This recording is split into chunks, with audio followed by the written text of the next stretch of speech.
Thousands of perfectly good motherboards are returned every year because people think that they are dead. And thousands of actually dead motherboards are refused refunds because the buyer didn't know how to prove it.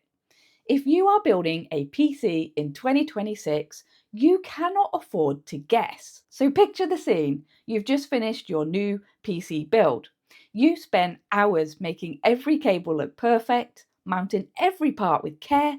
You hit that power button, bracing for that glorious first boot, and you get nothing. No lights, no fans, not a single sound. Your heart sinks and your brand new motherboard is dead on arrival. But hold on, before you start the headache of a return, there are a bunch of checks that we can do that often uncover a much simpler and a way cheaper problem. I'm going to walk you through every step to troubleshoot a motherboard that seems dead, from the super basic stuff to the more advanced checks. And we're going to run through this all in less than 10 minutes. We're going to figure this out together and hopefully save you a ton of time and frustration. So let's get into it.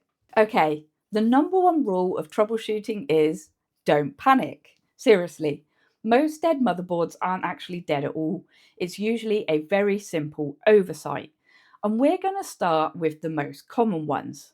So first up, and I know it sounds really silly, but this gets even the most experienced builders. Check the power supply switch on the back of the case. Make sure that it is flipped to the I for on and not the O for off. Next, make sure that the power cable is pushed in tight, both at the wall and at the power supply. It's even worth trying a different wall socket just in case that is the issue. With that sorted, let's look inside the case. Your motherboard needs two main power cables, the big 24-pin ATX connector and a smaller 4 to 8-pin CPU power cable. The CPU is usually located up near the top of the board. Both of these need to be pushed in until you hear and feel a solid click. A cable that isn't fully seated is one of the biggest reasons a system won't show any signs of life. So go ahead and unplug them and plug them both back in, making sure that they are locked in tight onto the motherboard.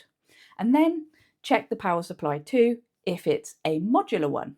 If the power cables are solid and you've got nothing still, the next place to look is the connection between the case and the motherboard, specifically the power button. Those tiny little wires from your case's front panel connect to a block of pins on your board, often labelled something like JFP1. What these do is they control the power button, the reset button, and all the little lights. The one that we actually care about right now is the 2-pin connector for the power switch, which is usually labelled PWR-SW.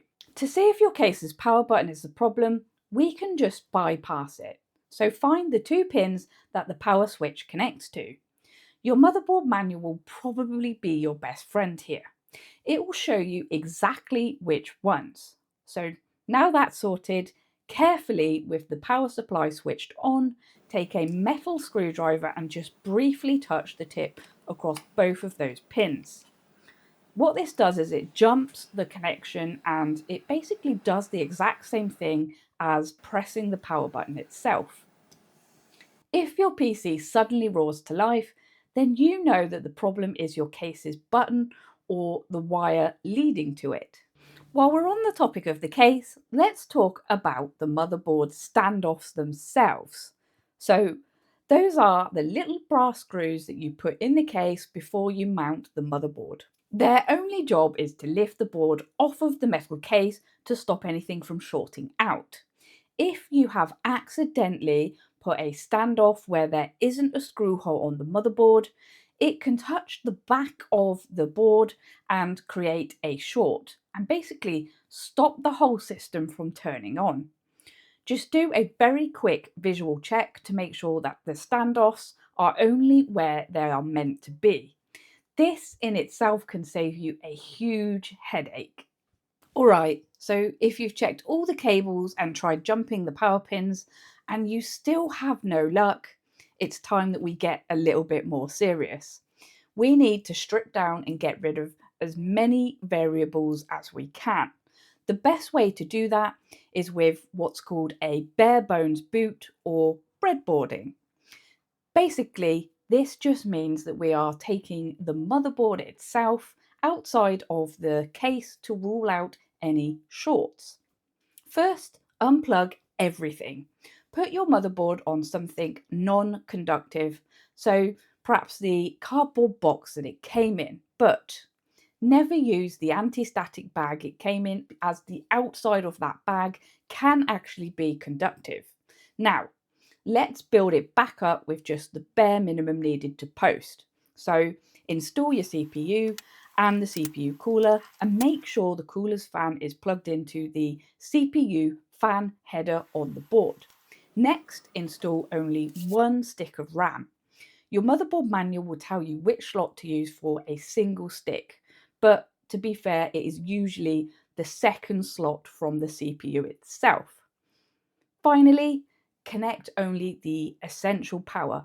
So that's the 24-pin motherboard cable and the 8-pin CPU power cable. Leave out your graphics card, even if your CPU doesn't have integrated graphics.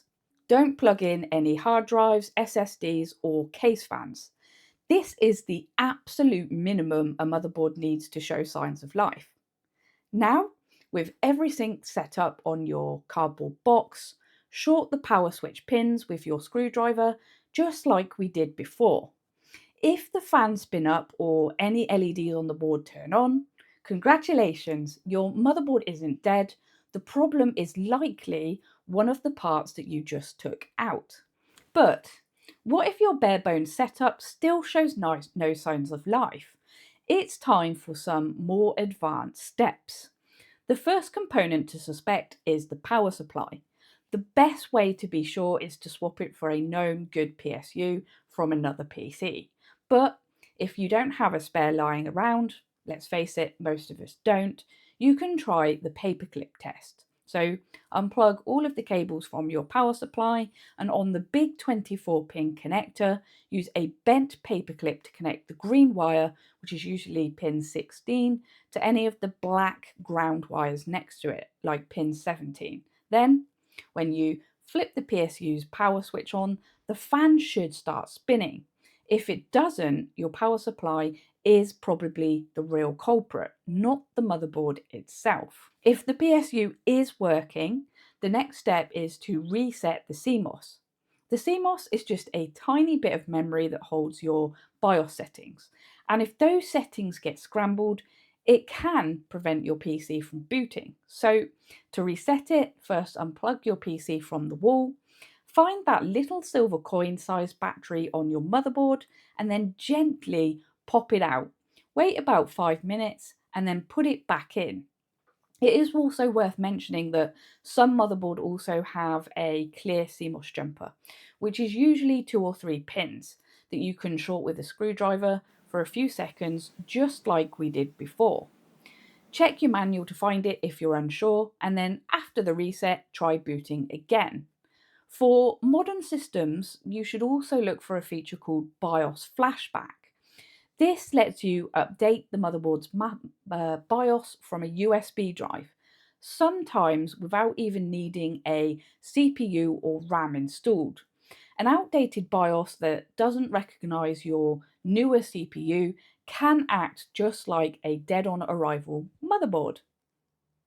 And finally, check your motherboard for debug LEDs. A lot of modern boards have a tiny set of lights labelled CPU, DRAM, VGA, and boot. If the board gets power but fails its own self-test, one of these lights will stay on, telling you exactly where the problem is. So for example, if the DRAM light stays on, this points to a problem with your RAM. So, if you tried a bare bones boot, you've tested with a known good power supply, and you've reset the CMOS, and there is absolutely zero signs of life, so no lights, no fan spinning, nothing, then yeah, You can be pretty confident that the motherboard is actually dead on arrival. It's rare since most boards get tested, but it definitely happens. At this point, it is probably time to start the Return Merchandise Authorization or RMA process. First, get in touch with the retailer you bought it from, like Amazon or Newegg or Overclockers, link in description below.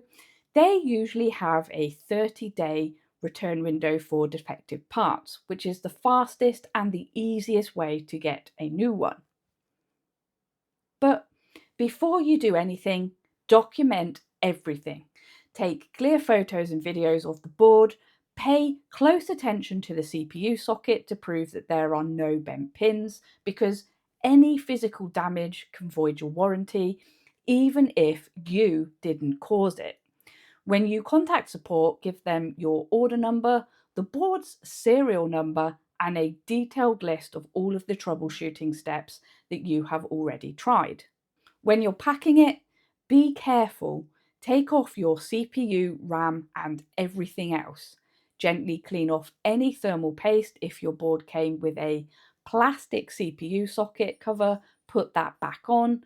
Place the motherboard in its anti-static bag and pack it securely in the original box with all of the accessories that came with it. Once they give you an RMA number, write it clearly on the shipping box and send it on its way. That awful sinking feeling you get when a new PC won't turn on is something a lot of us have been through, unfortunately. But as we've walked through, a dead motherboard should be the last thing you suspect and not the first. By working through these steps methodically, checking things like power, ruling out the case, doing a bare bones boot, and running some diagnostics, you can track down the real culprit. And most of the time, it's a simple fix.